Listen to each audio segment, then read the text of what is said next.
America ने फैसला किया है कि मशरिक वस्ता में अपने इत्तेहादियों को मजीद असला बेचा जाएगा। कांग्रेस को नजरअंदाज कर दिया गया, उससे कोई पेशगी इजाजत नहीं ली गई। बुनियादी तौर पर जो कहा कि फिलहाल हमें नहीं लगता कि जो मैसेजिंग हो रही है उस मैसेजिंग से हमें यह तासुर नहीं मिलता कि अमेरिका जो है इस पोजीशन में है कि वो ईरान के ऊपर दोबारा हमला करे। मोहसिन नकवी साहब के ऊपर अबसार आलम साहब ने अपने व्लॉग में बड़े संगीन नौयत के इल्जामात लगाए। तो उन्होंने ये कहा कि मोहसिन नकवी साहब बुनियादी तौर पर वो कर रहे हैं कि जो जनरल फैज करता था। जब पहले आगे पीछे सब कुछ हो रहा था, बस्तियां गिर रही थी, उस वक्त भी तो देखे ना, मोहसिन नकवी साहब भी गिरवा रहे थे, उस वक्त किसी ने इतना ज्यादा रिएक्शन नहीं दिया। मोहसिन नकवी साहब जो है वो तो जनाब हैं आपके क्या है, वजीर दाखिला है। वो किसके अंडर आते हैं? वजीर आजम साहब के अंडर आते हैं। तो जिम्मेदारी तो वजीर आजम साहब की बनती है, हुकूमत की बनती है। अस्सलाम वालेकुम, उम्मीद है कि आप सब लोग खैरियत से होंगे। अमेरिका ने फैसला किया है कि मशरिक वस्ता में अपने इत्तेहादियों को मजीद असला बेचा जाएगा। कांग्रेस को नजरअंदाज कर दिया गया, उससे कोई पेशगी इजाजत नहीं ली गई। ट्रंप की हुकूमत ने यह फैसला किया है कि मशरिक वस्ता में जो जो हमारे इत्तेहादी मुल्क हैं उनको हम असला बेचेंगे। इन ममालिक में इसराइल शामिल है, मुत्तहिदा अरब अमारात शामिल है, कतर शामिल है, कुवैत शामिल है। और ये जो सारा मामला है असला बेचने का, ये कोई आज से शुरू नहीं हुआ। अगर आप इसराइल की बात करें तो अमेरिका उसको जदीद असला फराम करता है। इवन के यहां तक कहा जाता है कि इसराइल के पास जो मुबैना तौर पे जौहरी हथियार हैं, यानी जो एटम बम है, वो भी अमेरिका की जानिब से उसको दिया गया। अब ना इसके ऊपर अमेरिका कोई बात करता है, ना इसके ऊपर इसराइल कोई बात करता है, और ना ही इसके ऊपर जो जौहरी हथियारों को देखने वाली एक तंजीम है, या फिर आप इसे कह सकते हैं इदारा है, वो भी उसके ऊपर कोई बात नहीं करता। एनीवे, जिस तरह मैंने आपको बताया कि अमेरिका अपने इत्तेहादियों को अब मजीद असला बेचेगा मशरिक वस्ता में, और इस मौके पे जब वहां पे एक जंग चल रही है, असला बेचने का बुनियादी मकसद तो यही है कि भाई कि अपनी हिफाजत को यकीनी बनाएं, मजीद अपने डिफेंस को मजबूत करें, और ऐन मुमकिन है कि जंग दोबारा शुरू हो जाए तो बड़ा जरूरी है कि आप असला खरीदें। अच्छा, इसमें जैसा मैंने आपको बताया कि यूएई को असला दिया जा रहा है, कुवैत को असला दिया जा रहा है, कतर को असला दिया जा रहा है। वैसे सऊदी अरब भी अमेरिका से असला लेता है। ये जो सारे ममालिक है ना, इनके पास असले की कोई कमी नहीं है। मशरिक वस्ता के जितने भी ममालिक हैं, इन सब का जो दिफाई बजट है वो पाकिस्तान से ऑलमोस्ट ज्यादा है। अगर आप सऊदी अरब की बात करें तो सऊदी अरब का जो दिफाई बजट है वो 75 अरब डॉलर से भी ज्यादा है। जी हाँ जी, तकरीबन 75 अरब डॉलर। पाकिस्तान का तो 8-9 अरब डॉलर, और वो भी मेरे ख्याल में सम टाइम हमारे पास होता है, सम टाइम हमारे पास नहीं होता। और ये कोई आज की बात नहीं है, आज से कोई 5-6-7 साल 8 साल पहले मैंने बीबीसी के लिए एक स्टोरी की थी, और उसमें मैंने बताया था कि कौन से ममालिक हैं जो दुनिया में सबसे ज्यादा असला खरीद रहे हैं, अरबों डॉलर का असला खरीद रहे हैं। उसमें मशरिक वस्ता के जो ममालिक थे वो सरे फहरिस्त थे। लेकिन अभी तक ये उस पोजीशन में नहीं आए कि ये अपना दिफा खुद कर सकें, अपनी फौजें उस तरीके से नहीं बना सके। पाकिस्तान जो है अपने दोस्त ममालिक की अफवाज की ट्रेनिंग भी कर रहा है, 80 की दहाई से ट्रेनिंग कर रहा है, लेकिन अभी तक इनमें से कोई भी मुल्क ऐसा नहीं है कि जिसकी फौज बड़ी जबरदस्त हो, जिसकी एयरफोर्स बड़ी जबरदस्त हो। हथियार इनके पास लेटेस्ट हैं, हथियार इनके पास बेहतरीन हथियार हैं, किसी हथियार की कोई कमी नहीं है। लेकिन वो जो फौज है ना, जो एक प्रोफेशनल फौज होती है, वो उधर नहीं है। अब वल्ला आलम ये वो क्यों नहीं बना सके, इसकी क्या वजह है, वो मुझे नहीं पता। लेकिन जिस तरह मैंने आपको कहा कि अगर आप सिर्फ बजट की बात करें तो यूएई का जो बजट है वो तकरीबन 27-28 अरब डॉलर है, जो उसका डिफेंस स्पेंडिंग है। इसी तरह अगर आप सऊदी अरब की बात करें तो वो 78 अरब डॉलर के करीब है। कुवैत की बात करें तो कुवैत का जो दिफाई बजट है वो पाकिस्तान के दिफाई बजट के करीब है। लेकिन हालत यह है कि वहां पे अमेरिकन जहाज उड़ रहे होते हैं। अब उनको पता नहीं है कि अपनी हिफाजत किस तरह करनी है, बल्कि 3 अमेरिकन जहाज भी उन्होंने वहां पे मरवा दिए। इसी तरह जो कतर है उसकी भी जो स्पेंडिंग है वो 2027 तक कोई 19 अरब डॉलर पे चली जाएगी। तो ये सारे ममालिक काफी पैसा दिफा पे खर्च करते हैं, लेकिन उस तरह कोई मजबूत इनकी फौज नहीं है। अब उसकी क्या वजह है? क्या कोई लोकल ऐसी चीजें हैं? आबादी की कमी है। देखें, आबादी की कमी तो बरतानिया में भी है। बरतानिया की कोई आबादी बहुत ज्यादा तो नहीं है। हो सकता है कि इनमें से कुछ ममालिक से यकीनन ज्यादा हो, लेकिन वहां पे भी एक फौज है। दीगर भी छोटे छोटे ममालिक होते हैं, वहां पे प्रोफेशनल आर्मीज होती हैं। शायद ये एक प्रोफेशनल आर्मी ना बनाने का मकसद ये भी है कि कोई इदारा उधर इतना मजबूत ना हो जाए जो बादशाह को उलट दे। एक ये भी हो सकता है कोई तहफुजात हो। ये मेरा एक वैसे एक तजिया है, गैस है, मैं कोई खबर की बुनियाद पे बात नहीं कर रहा। लेकिन ये कंफर्म खबर मैं आपको दे रहा हूं कि इन ममालिक के पास बहुत पैसा है और बहुत ज्यादा पैसा ये दिफा पे खर्च करते हैं, लेकिन उसके बावजूद इनका दिफा इस पोजीशन में नहीं है कि ये अपनी हिफाजत खुद कर सकें। इन्होंने अमेरिकन अड्डे भी रखे हुए हैं, और अमेरिकन अड्डे इसलिए रखे गए कि जनाब जब बुरा वक्त आएगा तो अमेरिका हमारी हिफाजत करेगा। एंड ऑफ द डे कोई आपकी और हिफाजत नहीं करता। आप देख लें इंडिया का जो बजट है हमसे कोई 10 गुना ज्यादा बजट है, दिफाई बजट। फिर पिछले साल जो जंग हुई, अब तो आपको पता है उसकी एनिवर्सरी वगैरह भी आ रही है, किस तरीके से पाकिस्तान ने जवाब दिया और पूरी दुनिया ने देखा। तो सिर्फ असले के जोर पे, सिर्फ पैसे के जोर के ऊपर जंगें नहीं लड़ी जाती। प्रोफेशनल आर्मी का होना, ट्रेनिंग का होना, जज्बे का होना वो बहुत जरूरी है। और इनमें से जिस तरह मैंने आपको कहा कि जो दोस्त हमारे इस्लामी ममालिक हैं उनकी अफवाज की पाकिस्तान ट्रेनिंग भी कर रहा है, लेकिन फॉर सम रीजन शायद उनमें वो एपेटाइट नहीं है फौज खड़ी करने की। बल्कि मैंने आपके साथ ये स्टोरी पहले भी शेयर की थी कि मैंने ये गालबन 2016 में बीबीसी के लिए स्टोरी की थी, और उसमें एक पाकिस्तान आर्मी का जो अफसर जो वहां पे ट्रेनिंग करवा रहे थे सऊदी अरब में, उनसे मेरी बात हुई थी। और 80s के अंदर जो अफसरान गए थे जिन्होंने जाके वहां पे डिफरेंट यूनिटें वगैरह रेज की थी, ब्रिगेड रेज किए थे, और एयर डिफेंस की यूनिटें जाके यमन के बॉर्डर पे लगी थी। उस जमाने में यमन 2 हिस्सों में होता था, एक का कैपिटल अदन होता था, दूसरे का कैपिटल सना होता था। तो उस जमाने में भी जब इनके ऊपर मुश्किल आती थी तो ये पाकिस्तानियों को बुलाते थे कि भाई आ जाओ हमारी हिफाजत के लिए। तो उस जमाने से इनकी फौज तैयार हो रही है 40-50 साल से, लेकिन अभी तक वो इतनी कैपेसिटी नहीं बन सकी कि वो इंडिपेंडेंटली जो है वो कुछ कर सके। पर एनीवे उधर वो जो अफसरान ट्रेनिंग के लिए गए हुए थे तो उसमें उन्होंने बताया कि इक्विपमेंट बड़ा जबरदस्त है। कुछ इक्विपमेंट ऐसा है कि हम सोच भी नहीं सकते कि हमारी फौज भी कभी ये खरीद सकेगी, लेकिन बाकी कोई हालात नहीं है। कोई ट्रेनिंग करने का दिल नहीं चाहता। 1 बजता है, 12 बजे के बाद फौरन जो ही 1 बजता है तो बाहर चाबियां खड़काना शुरू कर देते हैं कि भाई मतलब कि तुम भी घर जाओ और हमें भी घर जाने दो। बल्कि एक अफसर ने तो उधर पाकिस्तानी अफसर को एक दफा कहा, जो मैंने अपने बीबीसी की स्टोरी में लिखा आज से 7-8 साल पहले, उसने कहा कि जी हमारी अरबी में एक सहींग है, एक कहावत है कि जो काम आपके लिए कोई और कर सकता है वो खुद करने की क्या जरूरत है। बल्कि उस स्टोरी की हेडलाइन ही ये थी कि जंग खुद लड़ने की क्या जरूरत है। तो इस माइंडसेट के साथ तो फिर अफवाज नहीं बनती। आप जो मर्जी असला खरीदते रहे, जितना मर्जी खर्चा करते रहे, लेकिन एंड ऑफ द डे आपको एक प्रोफेशनल आर्मी की जरूरत होती है। और फिर उसका दुनिया ने देखा कि जब एक लड़ने वाली ट्रेंड फौज होती है वो किस तरीके से लड़ती है। अगर किसी को नहीं पता तो वो मोदी से पूछ ले, भारत से पूछ ले, वो आपको बताएगा कि वो कहां पे होती है और वो कैसे लड़ी और फिर एयरफोर्स ने क्या किया। वो सारी जो है ना अब तारीख का हिस्सा है। और आजकल जो है भारत को काफी ज्यादा उसकी तकलीफ है। और मैं सुन रहा था कि भारतीय आर्मी चीफ जो है कह रहे हैं डोंट टॉक अबाउट ऑपरेशन सिंदूर 1, वो खत्म हो गया, अब तो सिंदूर 2 हम शुरू कर रहे हैं, वो तो अब उससे भी हम आगे जाएंगे। तो वो इस किस्म की आजकल बातें कर रहे हैं कि जी अब तो हम उससे भी आगे जाएंगे। तो ठीक है भाई, आप दोबारा ट्राई करके देख लें। बहुत सारे लोग कह रहे हैं कि ऐन मुमकिन है कि कोई वो फॉल्स फ्लैग कर दें, ये कर दें, वो कर दें। मैंने आपको पहले भी कहा था, गुज़िश्ता बरस मई में जो हुआ उसके बाद लोग कह रहे थे कि अक्टूबर नवंबर में भारत दोबारा हमला करेगा, क्योंकि भारत ने $10 अरब का असला खरीद लिया। तो मैंने उस वक्त भी कहा था कि भाई भारत के पास अभी असले की कमी है।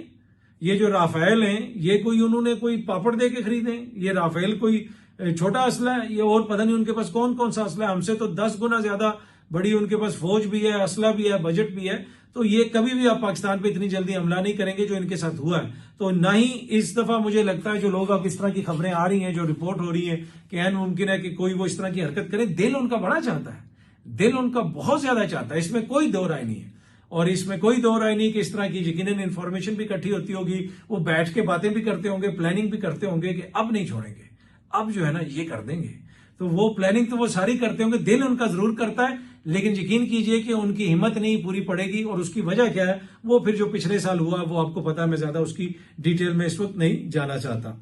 अच्छा जी, एक और जो स्टोरी है वो बड़ी इंपॉर्टेंट है और वो है ईरान और अमेरिका के हवाले से। अब मशरिक वस्ता में ये जो असला बेचा जा रहा है वो इसीलिए बेचा जा रहा है कि भाई कि वहां पे ये जंग चल रही है, ये सारा मामला चल रहा है, लेकिन ईरान से एट द सेम टाइम एक मुआहदे की भी बात हो रही है। और जो लेटेस्ट न्यूज है वो ये है कि कुछ पेशरफ्त हुई है। कल मेरी किसी एक इंपॉर्टेंट शख्सियत से बात हुई, हुकूमती शख्सियत से, और उसने ये कहा कि ईरान ने कुछ चीजें हमें बताई हैं, हमने कुछ चीजें अमेरिका को बताई हैं, कुछ चीजें अमेरिका ने हमें बताई हैं, कुछ चीजें जो है किसी और चैनल्स के थ्रू जो है ईरान और अमेरिका में कम्युनिकेशन हुई है और चीजें आगे बढ़ रही हैं।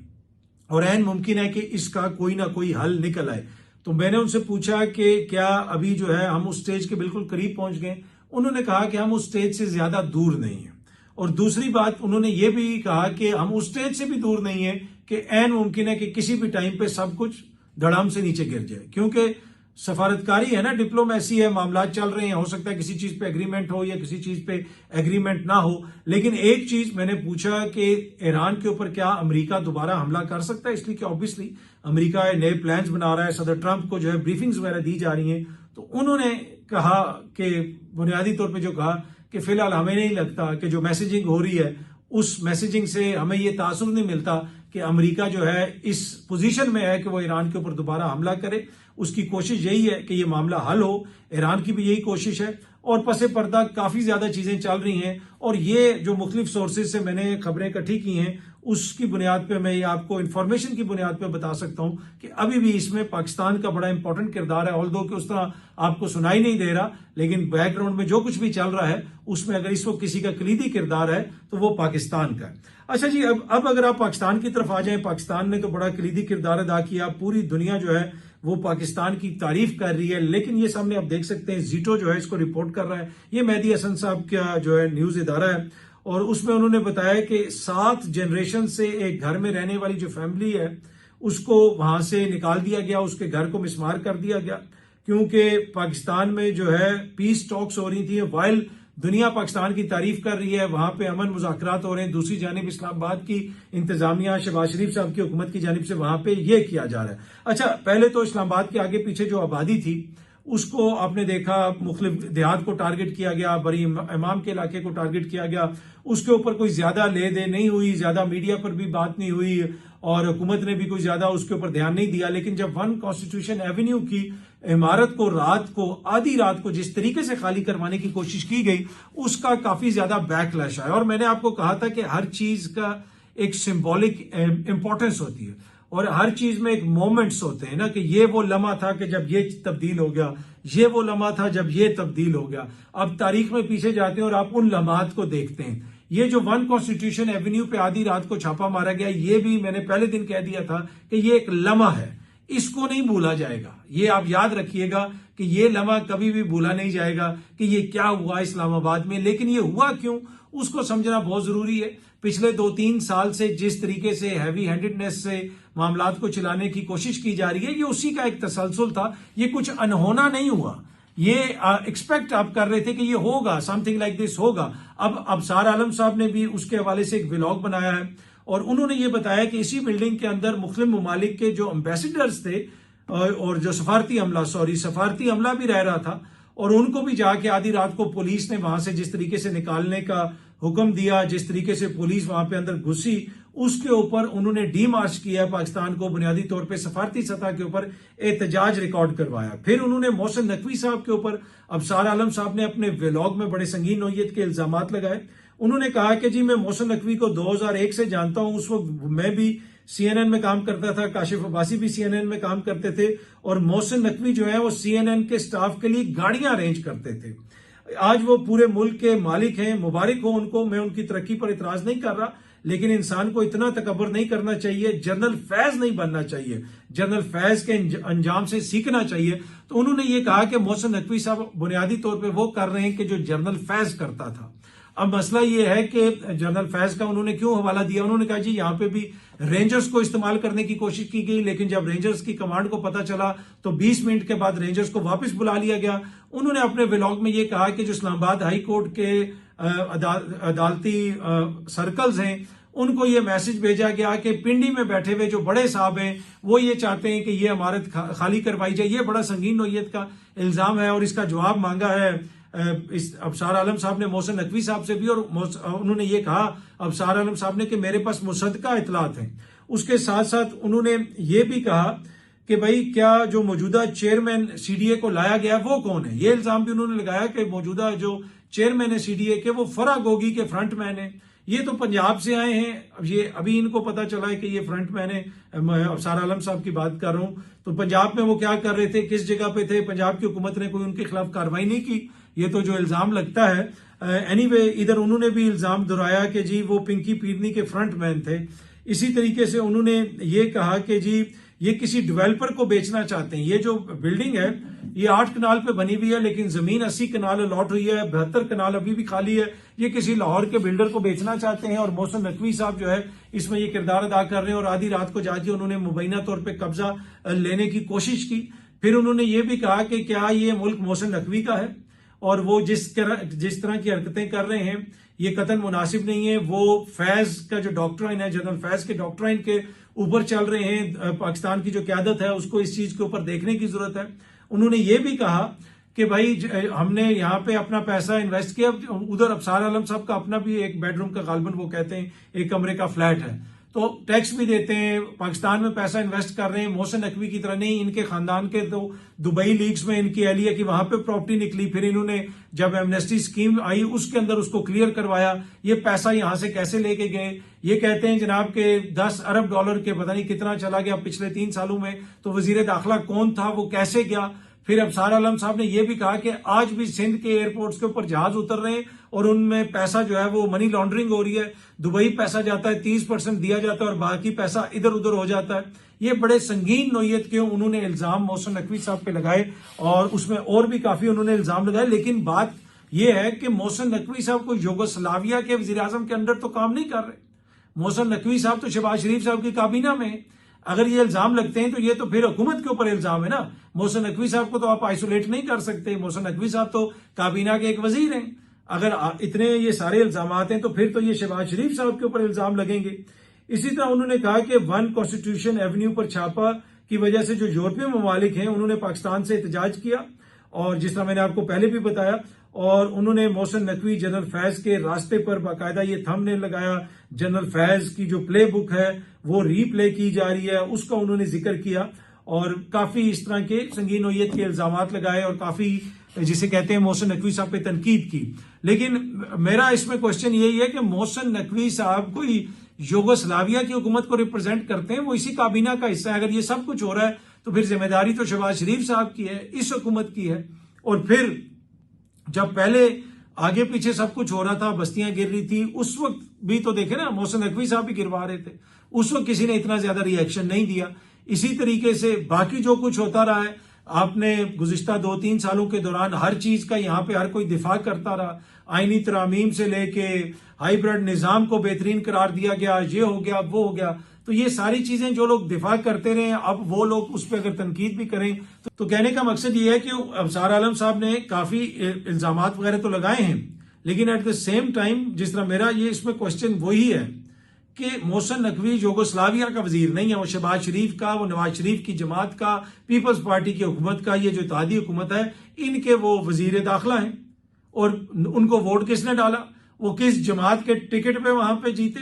सेनेटर उनको इमरान खान ने बनाया, फराग होगी ने बनाया, या कि उसके फ्रंटमैन ने बनाया? किसने बनाया? नून लीग और पीपल्स पार्टी ने बनाया। तो ये तो अगर कोई इसमें कोई बैड गवर्नेंस है तो वो नून लीग की है, जिनकी इस वक्त वफाक के अंदर हुकूमत है, जिनकी काबीना है। तो अगर कोई तनकीद बनती है वो तो उन पे बनती है। लेकिन जिस तरह मैंने आपको पहले भी कहा, और जिस वक्त 1 कॉन्स्टिट्यूशन एवेन्यू पे हुआ था सब कुछ, मैंने कहा था ये नहीं हो सकता कि भाई आप हैवी हैंडेडनेस का मुजाहरा करें, अपनी मंशा से लोग यहाँ पे फैसले करें, तो उससे सिर्फ एक तबका मुतासिर होगा। जब ये रविश चल पड़ती है तो फिर कोई भी महफूज नहीं रहता, फिर हर कोई उसकी जद में आता है। और उसकी बहुत सारी आपने मिसालें देखी हैं। आज आधी रात को 1 कॉन्स्टिट्यूशन एवेन्यू में पुलिस गई है, लेकिन आप रिकॉर्ड निकाल के देख लें, गुज़िश्ता 3 सालों के दौरान सिर्फ पंजाब में आप देख लें पुलिस ने कितने छापे मारे, कितने घरों पे मारे और कितने छापे मारे। ये आपको कई हजार छापे मिलेंगे कि लोगों के घरों में छापे मारे गए, जो कुछ हुआ, घरों के अंदर तोड़ फोड़ हुई, वो सब कुछ रिकॉर्ड का हिस्सा है ना। तो ये जो आइन और कानून के मुताबिक चीजों का करना होता है ना, ये कोई मजबूरी नहीं होती है, ये बुनियादी तौर पे गारंटी होती है कि ये ताकतवर के हकूक का भी तहफ़्फ़ुज़ करेगी और जो कमजोर है उसके हकूक का भी ये चीज तहफ़्फ़ुज़ करेगी। जब आप इसको पसे पुश डालना शुरू कर दें तो शुरू में कमजोर रगड़ा जाता है, लेकिन ये एक ऐसा विशेष सर्कल बन जाता है कि फिर इसमें हर कोई रगड़ा जाता है, फिर ये जो है ना उस चक्की में हर कोई पिसता है। बाकी जिस तरह मैंने पहले भी कहा था कि भाई इतनी बड़ी इमारत वहां पे बन किस तरह गई, और अबसार आलम साहब हों या कोई और दोस्त हो जिसने पाकिस्तान में इन्वेस्ट किया है, इधर टैक्स देता है, इधर तनख्वाह लेके अपने मुल्क में इन्वेस्ट कर रहा है, उसको तो आपको इनकरेज करना चाहिए। जो खुद पैसा यहां से निकाल के ले जाते हैं उनको तो कोई परवाह नहीं। ये जितना हुक्मरान तबका है इन सब के घर बाहर हैं। दुबई लीग्स में किस किस का नाम नहीं आया, लंदन में किसकी जायदादें, न्यूयॉर्क में किसकी जायदादें, यूरोप में किसकी जायदादें, हर जगह पे जिधर कोई लीक्स होती हैं हमारे हुक्मरान तबके की जायदादें निकल आती हैं। तो जिन्होंने अपनी उम्र भर की जमा पूंजी इकट्ठी करके यहाँ पे इन्वेस्ट किया अपने मुल्क में, उनके साथ ये हो रहा है जनाब कि आधी आधी रात को उनको कहा जा रहा है कि निकलें और ये अब हम इस पे जो है वो ये कॉन्फिस्केट कर लेंगे और यहाँ पे ये बनेगा वो बनेगा। भाई पहले आप क्या कर रहे थे? मैंने कल भी आपको बात बताई थी कि एक बेवा खातून, बूढ़ी खातून, उन्होंने अपनी उम्र भर की जमा पूंजी इकट्ठी करके यहाँ पे एक फ्लैट ले लिया और उनके बेटे जो हैं वो अच्छे भले पढ़े लिखे आदमी, उनके बेटे मुझे बता रहे थे, उन्होंने कहा जी कि उस जमाने में जब वो ले, उनको किसी ने मशवरा दिया कि आप ये ले लें अम्मा जी, और ताकि आपके घर किराए पे चढ़ जाएगा और आपका लगा रहेगा, किराया आता रहेगा, तो वो कोई मसला नहीं होगा। तो उन्होंने कहा कि उनके साहबजादे ने बताया कि जी मैंने जाके सीडीए में पूछा, हर जगह से पूछा, उनका कोई मसला ही नहीं है, लें जी लें, ये काफी साल पहले की बात है, बिल्कुल क्लियर है ये बिल्डिंग, आप लें, कोई मसला ही नहीं है। और अब जो है ये मसला खड़ा कर दिया गया। तो यहां पे कोई पता नहीं चलता कि किस टाइम कोई भी मसला खड़ा कर दिया जाए। तो ऐसे माहौल के अंदर क्या सरमायाकारी आएगी, और फिर ऐसे माहौल के अंदर अभी जो है सार आलम साहब जो है वो जनरल फैज को याद कर रहे हैं कि ये जनरल फैज का फार्मूला नहीं जी, ये शहबाज शरीफ का और आसिफ जरदारी साहब का फार्मूला इस वक्त चल रहा है। फौज की हुकूमत तो नहीं है ना, हुकूमत है शहबाज शरीफ साहब की, हुकूमत है जरदारी साहब की, हुकूमत है बिलावल साहब की, हुकूमत है मरियम बीबी की, इन दोनों मोजिज जमातों की हुकूमत है। तो अगर किसी पे तनकीद बनती है, इन पे बनती है। यही तो तनकीद आप लोग कहते थे कि जी इमरान खान जो है वो कहता है जी मेरे हाथ में तो कुछ नहीं था, वो ये था, वो था। यही तनकीद बहुत सारे दोस्त करते थे ना। तो अब अगर कोई तनकीद करे सिर्फ मोहसिन नकवी पे या किसी और पे, वो मेरे ख्याल में मुनासिब नहीं है। मोहसिन नकवी साहब जो है वो तो जनाब हैं आपके क्या है, वजीर दाखिला हैं, वो किसके अंडर आते हैं, वजीर आजम साहब के अंडर आते हैं। तो जिम्मेदारी तो वजीर आजम साहब की बनती है, हुकूमत की बनती है। एनीवे, ये थोड़ी सी तफसीलात थी, बहुत जल्दी आप सब दोस्तों से दोबारा मुलाकात होगी। Thank you very much.